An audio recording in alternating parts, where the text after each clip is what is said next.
Throw those rascals in the truck bed and hitch up the trailer, Mama. It's time for another half-baked episode of Nature Calls.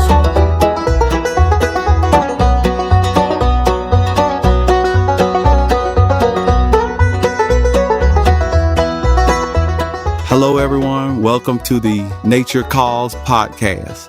My name is Mr. Pete. I'm your host for this week's show. It snowed here last night, and there's about 3 inches of fluffy white stuff in the backyard. Our dog is out there digging around because she likes to eat her own frozen poop. It's truly awful. It looks like she's either eating a Snickers bar or smoking a big cigar. I can't tell which. Sorry, everybody. Sorry you had to hear about my dog troubles. Yeah. Anyway, I just don't want her coming in here licking her lips and breathing in my face afterwards. I'm trying to do a podcast over here.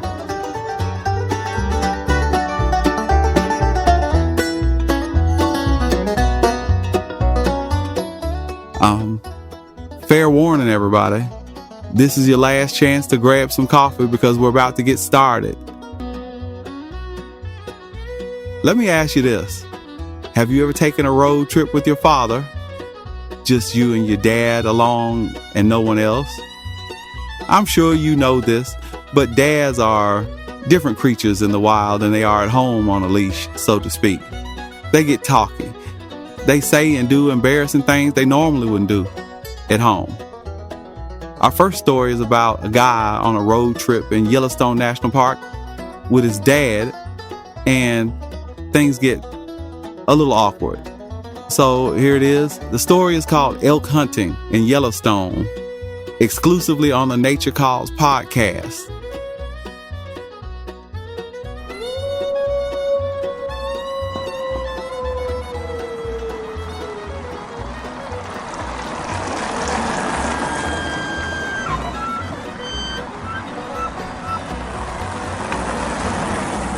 Dad and I stood shivering on the side of a 2-lane road in Wyoming. Well, I stood shivering while Dad disappeared behind a tree smaller than a fence post and unzipped his trousers. Seconds dragged by as I prayed a park ranger wouldn't appear and arrest him for peeing in public. This was October in Yellowstone. The summer tourists had gone home, leaving a couple dozen rangers as playground monitors for the wildlife photographers running loose in the park. At the time, I was young and stupid and forgot to bring a stove for the coffee. Breakfast was freezing water and granola bars. Dad shrugged at the lack of food. "We ain't gonna starve to death. Besides, daylight's burning, let's get to it." Get to it meant a slow drive down park roads looking for elk. Dad was a lifelong hunter who saw this as a chance to spot as many trophy elk as possible. I was a wannabe wildlife photographer on my first visit to the park. We came around a corner to find a small herd grazing in a meadow close to the road. While I got the camera ready, Dad once again slipped behind a skinny tree and did his thing. A tour bus pulled over next to us, the words National Animal Lovers Association painted down the side. A crowd formed on the side of the road. Dad zipped up and began working the tourists for information. "Where'd y'all come from last? Was there elk there? Do you remember what time that was so you thought the elk were moving? Which way? Uphill or downhill? Were they feeding? Any water holes close by? Where are you folks from exactly? Is there a place to get fried eggs anywhere around here?" The tour leader, a woman in a pink goose-down parka and black slacks, bounced off the bus. She wore a scarf with little embroidered wolves running down the length. Skipping into the meadow, she turned and waited until her hairdo caught up to her.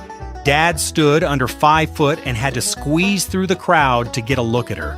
"All right, everybody, gather round," the leader said. "Now, the best way to stay safe while watching our furry friends is to give the animals lots of room. I like to stay 100 feet from deer and elk and give bears 300 feet so as not to disturb their feeding patterns." "That's some good advice right there," Dad said, nodding to a woman standing next to him. Have you ever seen what a 308 can do to an elk at close range? Let me tell you, it blows a hole as big as Texas through it. You can ruin a lot of good meat that way. No, sir, I ain't getting closer than 200 yards before taking that shot. The woman's face pulled tight, like someone squirted lemon juice in her mouth. Yellowstone provides us with an awesome opportunity to view the animals we love in their cozy homes with their cute little families. We just need to always remember to be good guests here. If an elk or deer reacts to your presence, then you need to back up and give them some personal space. Dad smiled at the woman next to him. Personal space? Ha! One time in Colorado, I was doing my business behind a tree on opening day when a 6x6 walked right up on me. It spooked and ran off before I could get my gun up. My pants fell down and were tripping me like I were wearing leg irons around my ankles. He glanced at the woman's legs and asked, "Bet you've never worn leg irons, huh?" "Binoculars are the best way to experience wildlife up close," the leader said, flipping her bangs from her eyes. "Just move back if the wildlife approach you." "Binoculars are great for spotting animals way out there," Dad said. He made a gun from his thumb and forefinger and pointed it at the elk in the meadow. "But I like it best when I can put the crosshairs of a rifle scope right on the sweet spot." "Don't feed the animals," the leader said. "They can become aggressive when surprised. Always remember it's illegal to frighten them so they run." Dad raised his hand. "Guilty as charged. I shot me a whitetail once in Montana. Hit him too far back, and boy, let me tell you, its tail was waving bye-bye to me as it ran for 2 days before dropping. Felt like I was chasing Jesse James from Montana to Minnesota." The leader heard that last bit. Her gaze fell on Dad with an icy chill. She bent her head sideways, wondering what someone dressed like Elmer Fudd was doing in her group. She said to him, "We are here, sir, from New York City, and we don't shoot whitetail deer, much less touch them. They are our fellow inhabitants on this planet. Besides, deer and elk can be dangerous if you get close. Grabbing an elk's horns can cause serious injury." "The only time an elk hurt me was when I was packing the meat out," Dad replied. "My back and legs took a terrible beating. I solved that problem by getting one of those elk grunt tubes, the kind where you pretend to sound like a horny bull. I drew this one big fella up to the road and waited till he stopped walking and blasted him there so I didn't have to pack the meat so far, and I—" "Now stop right there! Who are you and what are you doing in my group?" "My name is Bill." "Okay, fine, Mr. Bill. Let me say this. Elk calling devices are illegal in this park, as well as using scent attractants." "Scents? Don't get me started. One year, I spilled a whole bottle of elk urine down the front of me. I couldn't smell anything for 2 days. A rutting bull chased me, and I had to strip down to my skivvies and leave the pants hanging in a tree. Ran back to camp naked as a magpie." She gave Dad a look that reminded me of lava running down a mountain. "You are a strange little man," she said, "but I think we could agree that car accidents are one of the more deadly encounters for animals in the park." "Absolutely," Dad said. "I try to get someone else behind the wheel so I can point my rifle out the window.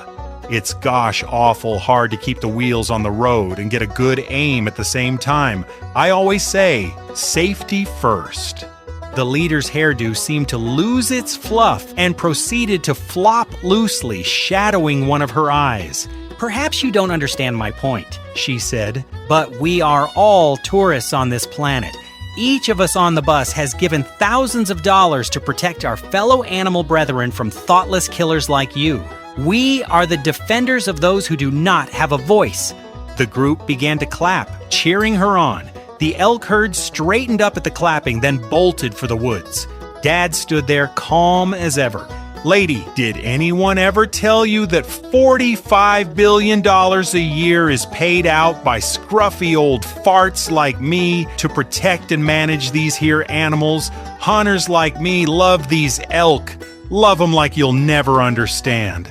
Hunting is the most highly regulated outdoor activity in America, and me, right here, is the ugly face of what protecting them for the next generation looks like. It was at that moment that a wolf ran into the meadow. It jumped up and placed its paws on the leader's shoulders, snatching the red scarf from her neck.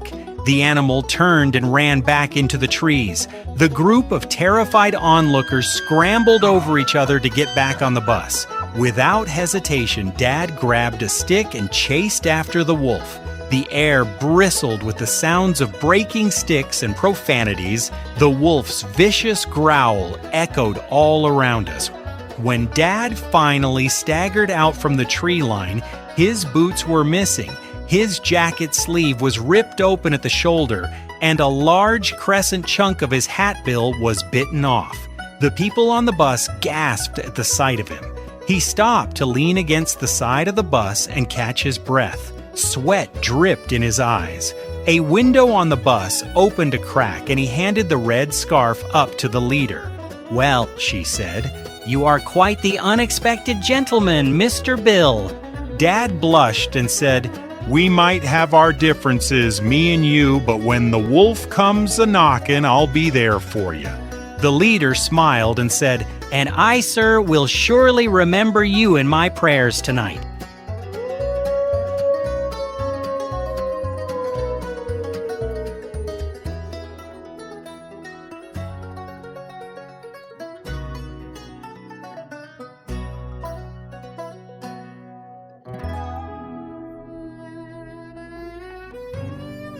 Nature Calls, celebrating the southbound end of a northbound bobcat.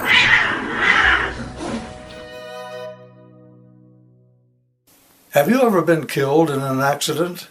Then call my law firm, Flipsinger, Batterhocken, Snooker Pool, and Diddywomper. We'll get you the justice you deserve. Call now, 10-10-10, 10-10-10-10.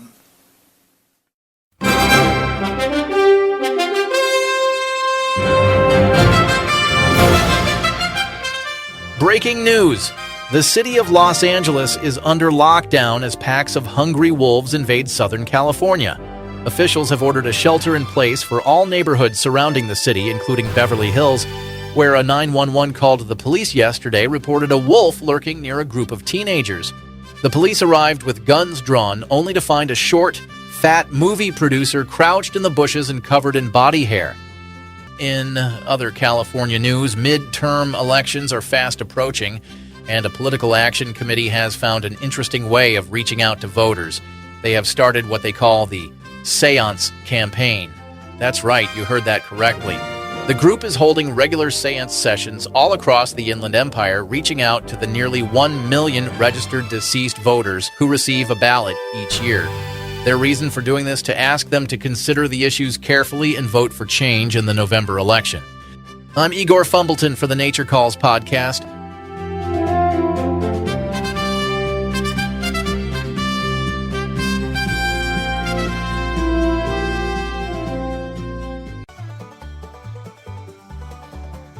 Nature Calls is keeping our fees the same this year and passing the savings on to you. No, sir, I'm not interested in talking to the dead. They can keep their vote for all I care. Switching gears. Let's play some music, shall we? Our guest songwriter for this episode is Gerald Lucas Jr. from Bowie, Texas. As a kid growing up in Saraland, Alabama, Gerald was a huge fan of Hank Williams Sr., Hank Williams Jr., Merle Haggard, Conway Twitty, and Elvis Presley. Gerald was first runner-up in several songwriter competitions, including the Year of Alabama Music. His songs are featured on AFM radio stations and on Sirius XM radio and all the streaming outlets. So let's give a listen to one of his latest songwriting accomplishments. The title is The Hardest Part of the Day, and you heard it here on the Nature Calls podcast.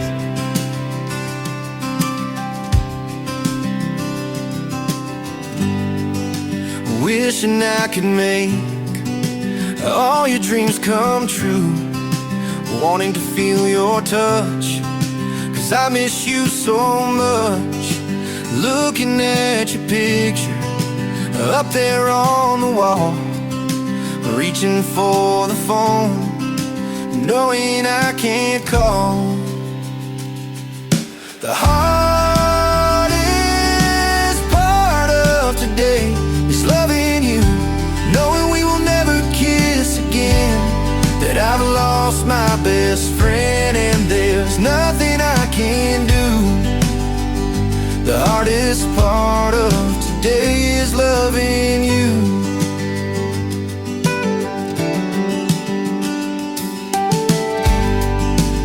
Looking at the flowers, sitting by the stairs, remembering that day when you cut off your hair, and I was so upset, cussing through a book. I can still remember you gave me that dirty look. The heart of today is loving you, knowing we will never kiss again, that I've lost my best friend and there's nothing I can do. The hardest part of today is loving you.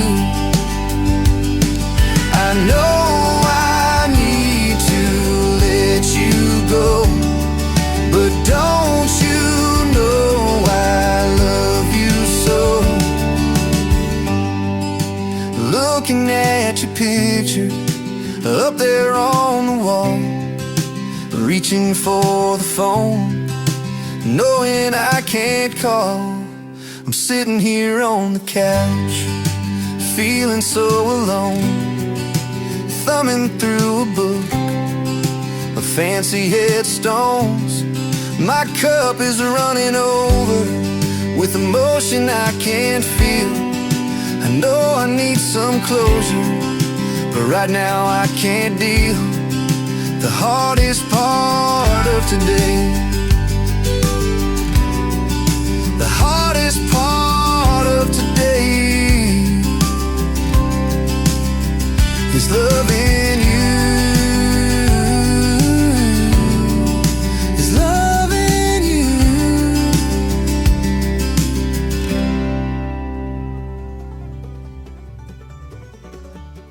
Time for a 30-second beer run. Ready, set, go.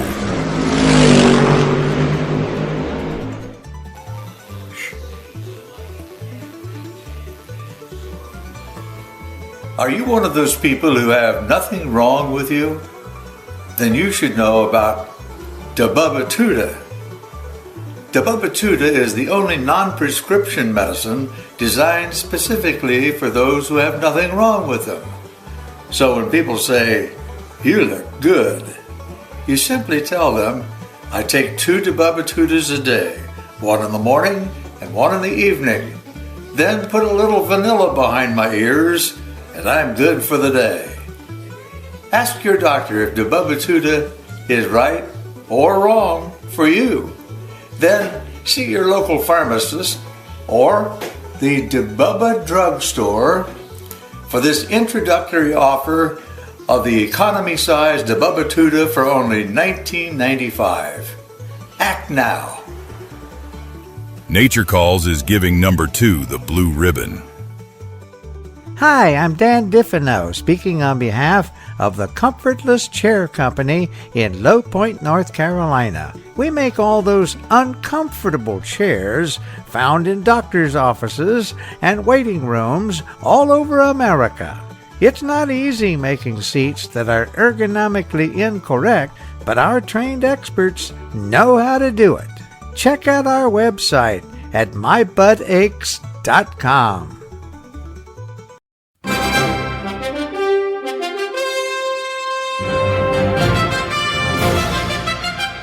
From the National Weather Desk, a hurricane is expected to make landfall this morning in Louisiana. The National Weather Service is predicting thousands of sharks to fall from the skies beginning around 10 a.m. Residents are urged to stay indoors and not accept any unsolicited pizza deliveries at their front doors. For the greater Wahoo County area, tonight expect mostly clear skies with gusting winds strong enough to turn Fido into your own personal flying saucer. For the Nature Calls podcast, I'm Lisa Honda.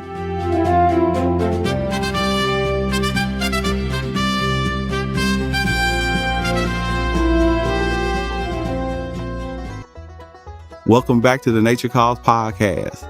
Every once in a while, something monumental happens. Someone does something so special that they're rewarded with their name on a building or a park, or in this case, a mountain peak.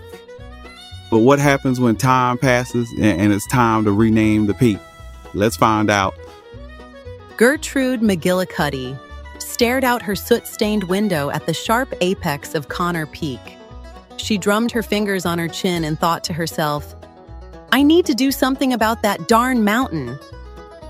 Back in 1868, James Melville Connor, a failed tumbleweed farmer and former child prodigy on the mutton-busting circuit, took a job as the tax collector for Wahoo County, Colorado. The job paid him a regular monthly salary for reaping what he didn't sow and sowing discontent amongst the population in a very biblical way. For his deeds, he was immortalized with the oft-heard colloquialism, "Don't be a crappy Connor."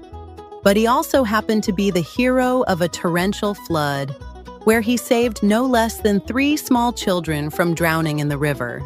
For that act, Connor Peak was named in his honor. Back in Gertrude's kitchen, she devised a simple plan to turn crappy Connor Peak into something less offensive to the ears, something more fitting with the times.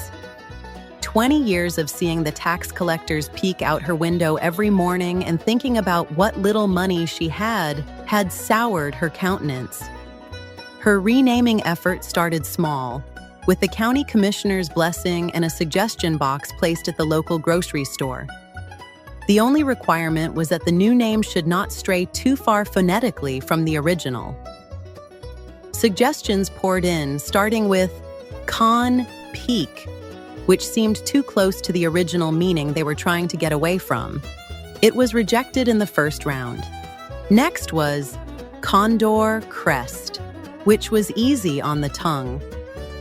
The great black bird of the Southwest that soared out of the brink of extinction, with a massive 9-foot wingspan and the strong odor of roadkill on its breath, was eliminated quickly because of those beady eyes and looking too much like a taxman.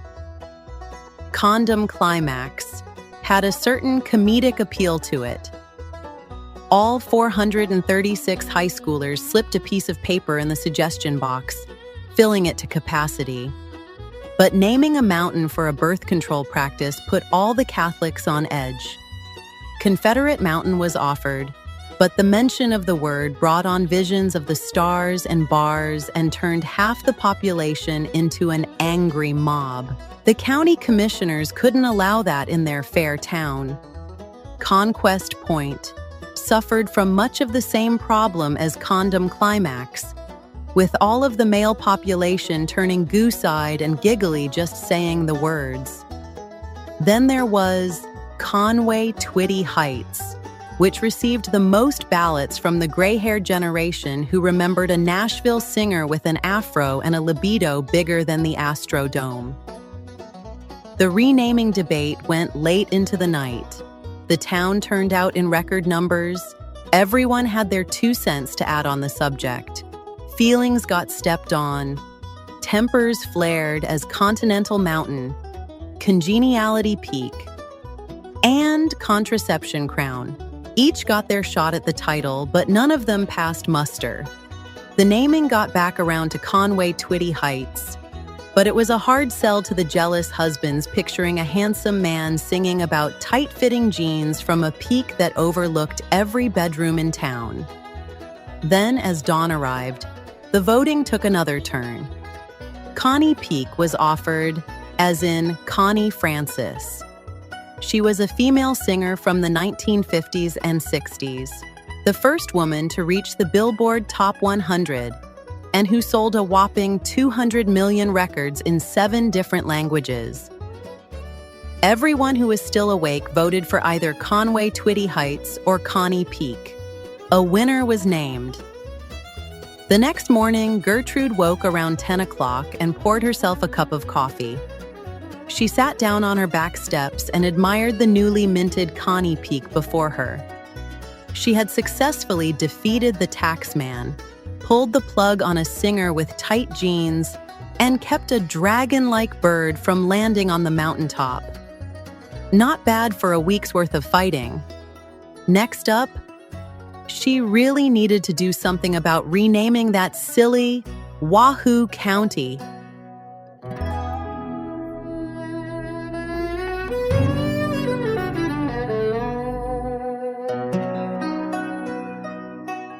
Give us a like on Facebook and enter to win a year's supply of Charmin Bath tissue.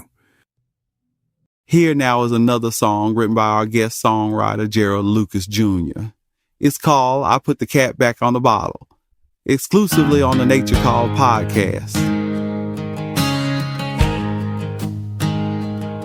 I spent last night cussing and drinking about the way I feel, what I'm thinking, about the way she did me wrong, lining and stringing me along. Damn, damn, damn, I'm so glad she's gone.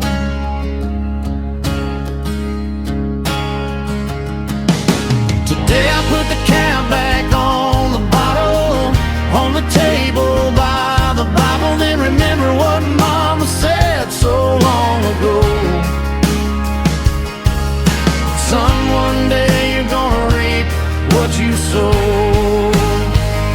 Today I put the cat back on the bottle, on the table by the Bible. Today I put the cat back on the bottle. I guess what my mama said was right, 'cause like an old friend Karma stopped by tonight. My next door neighbor wants to kick my ass because his wife said that I made a pass. That's what you get for doing people wrong. Damn, damn, damn, I'm so glad she's gone. Today I put the cat back on the bottle, on the table by the Bible. Then remember what Mama said so long ago. Son, one day you're gonna reap what you sow.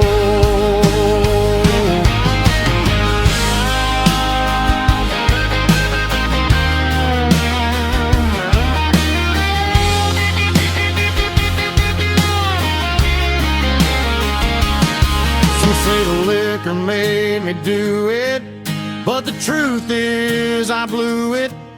But God's gonna get me through it. Today I put the cat back on the bottle, on the table by the Bible. Then remember what Mama said so long ago. Give it all to God, son, just let it go. Today I put the cat back on the bottle, on the table by the Bible. Today I put the cat back on the bottle. Today I put the cat back on the bottle. Today I put the cat back on the bottle. Nature Calls, giving your 12-year-old self something to listen to.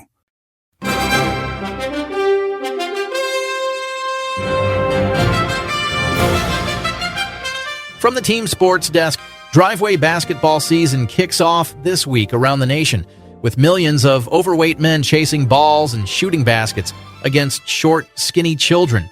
Coincidentally, the American Heart Association is launching its Hearts for Hoops campaign by asking each household in America to mount a cardiac defibrillator next to the garage door.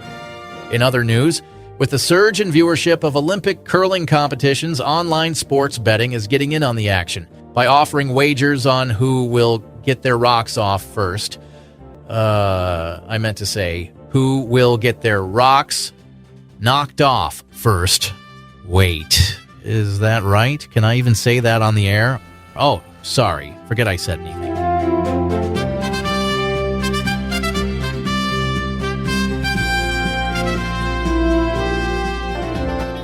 Well, it's once again time to load the dogs in the front and kids in the back and get some wind in my hair. It's been fun wasting time with y'all. Nature Calls is a production of Siegfried and Sonatube Publishing. Our sound engineer is Scat Bear, post-production by Marlo Wingerback, and produced by Hammer Good Times. Recording was made at Dandelion Studios in Wahoo County, Colorado. My name is Mr. Pete, and I appear courtesy of 11 Lab Studios in New York City. Our songwriter guest was Gerald Lucas Jr. His music can be found on TikTok, YouTube, and Facebook. His email address is glucas1023@aol.com.